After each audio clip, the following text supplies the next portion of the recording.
नमस्कार किसान भाइयों, स्वागत है आपका किसान पुत्र चैनल पर। आज हम बताएंगे आपको कि जो लहसुन की खेती वो कैसे करते हैं, इसमें क्या क्या जो उपचार होता है वो क्या क्या होता है। इस वीडियो में हम बात करने वाले हैं कि लहसुन की खेती अगर आप करने जाए तो वो कौन सी बातें हैं जो आपको ध्यान में रखनी है, कौन सी गलतियां हैं जो आपको नहीं करनी है शुरुआत के समय, ताकि आपकी लहसुन की फसल आपको अच्छा मुनाफा देकर जाए।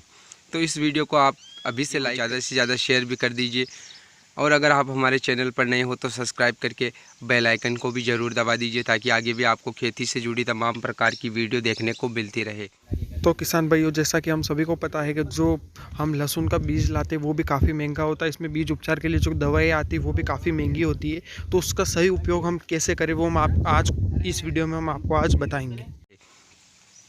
किसान भाइयों, अगर आप लहसुन की खेती करने जा रहे हो, चाहे लहसुन आपने कोई सा भी ख़रीदा हो, चाहे ऊटी ख़रीदा हो, चाहे G2 ख़रीदा हो, अमेटा ख़रीदा हो, कोई सा भी लहसुन आपने, तो यहाँ पर आपको जो है 2-3 प्रकार की बातें हैं ऐसी जो आपको ध्यान में रखनी चाहिए, ताकि आपका जो लहसुन है वो किसी भी प्रकार से आपको नुकसान ना दे। तो सबसे पहला तो है कि जो लहसुन की हम कलियाँ करते हैं, एक लहसुन का एक कंद होता है, उसमें 10, 15, 14 जो भी कलियां होती हैं उनको हम अलग अलग करते हैं। तो जो अभी जो ऊटी लहसुन आ रहा है, जो बिल्कुल गीला लहसुन है, उसकी कलियां तो अगर आप 10-15 दिन घर में पड़ी भी रह जाए तो कोई नुकसान नहीं है, वो तो गीला होता है। लेकिन जो लहसुन दूसरा होता है, जैसे G2 हो गया, मेटा हो गया, रियावन हो गया, कोई सा भी देसी लहसुन हो गया, पिछले साल का बीज होता है, वो पूरी तरीके से सूखा हुआ होता है। तो उसमें आपको ये कि उसकी जो कलियाँ होती हैं, आपने कलियाँ कर ली, उसको बढ़िया फ्रेश कर दिया, जो ख़राब कलियाँ थी निकाल लिया, और अब लहसुन चुपाई के लिए तैयार। तो कलियाँ होने के बाद एक बात का तो ध्यान रखना है कि उसको कभी धूप में नहीं रखना है कलियों को।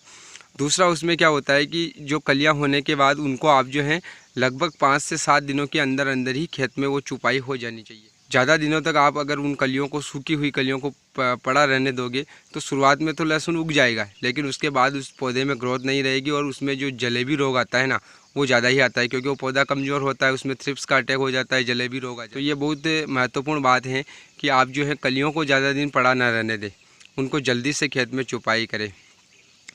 चुपाई करते समय कलियों को जो है बीजोपचार ज़रूर करें, कार्बेंडाजिम से या किसी अन्य दवाई से आप जो है कलियों अवश्य करें, ताकि उनमें किसी भी प्रकार का कोई रोग ना लगे।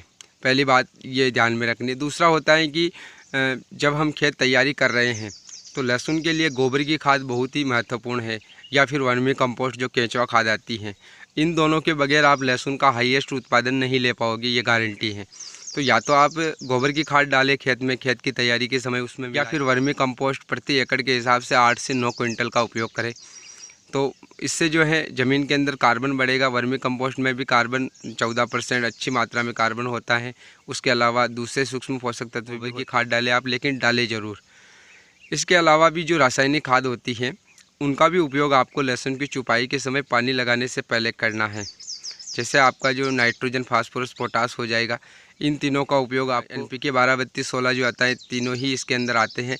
तो इनको आप, लहसुन की चुपाई हो गई आपकी, तो फिर हाथों से छिड़काव कर दे खेत में, और फिर ही पानी लगाए। क्योंकि अगर आपने शुरुआत में ये नहीं दिया खाद NPK 12-32-16 या DAP 18-46, तो बाद में आपको देने में तकलीफ आएगी, क्योंकि ये जो खाद आते हैं ये एक फसल की बुआई के समय डालने के लिए ही। बाद में अगर आपको इन पोषक तत्वों को देना है तो ये अलग अलग मिलेंगे और अलग अलग स्प्रे होता है इनका, लेकिन बुआई के समय आपको इनको ज़रूर दे देना है। इसके अलावा भी किसान भाइयों, पानी लगाने का भी तरीका होना चाहिए, क्योंकि पानी की वजह से भी हमारी लहसुन की फसल ख़राब हो जाती है। आपने पहले बार का पानी लगाया, दूसरी बार का पानी लगाया, आपने अपनी मोटर का जो भी पानी आ रहा है, फुल पानी आ रहा है, उसको एक ही क्यारी में दे दिया, तो उससे मिट्टी जो है वो बह जाती है, कड़क हो जाती है, तो उससे फिर लहसुन नहीं बन पाता है, उसकी ग्रोथ डाउन रहती है। तो आप ये ध्यान रखिए कि पानी बिल्कुल हल्का पानी क्यारी में अंदर जाना चाहिए। अगर आपकी क्यारियाँ छोटी है, सेरा से डाली और आपकी मोटर ज़्यादा पानी दे रही है, तो उनको आप 2 से 3 क्यारियों में कर दे, लेकिन पानी बिल्कुल कम जाना चाहिए, मिट्टी अपनी जगह से हिलनी नहीं चाहिए, इतना ही पानी आप भेजें। और अगर आप फव्वारे लगाना चाहते हो, मिनी फव्वारे या बटरफ्लाई फव्वारे, वो भी आप सेट से भी जो है लहसुन जो है बहुत ही अच्छा बनता है, क्योंकि वो मिट्टी कठोर होती नहीं है, और मिट्टी अगर कठोर नहीं होगी फुहारों की वजह से, तो फिर वो लहसुन का जो कंद है उसका विकास अच्छी तरीके से होता है। अभी तो बहुत महत्वपूर्ण रोल होता है, तो पानी लगाते समय भी आप ये ध्यान रखें।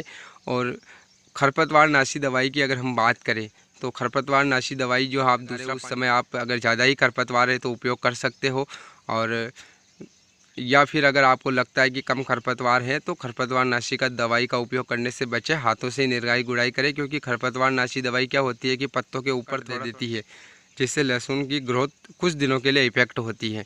तो आप इस बात का ध्यान रखें। और उसके बाद 2 बार का पानी लगाने के बाद निराई गुड़ाई जब हो जाएगी तो उसके बाद एक बार यूरिया अपनी फसल को ज़रूर देना है।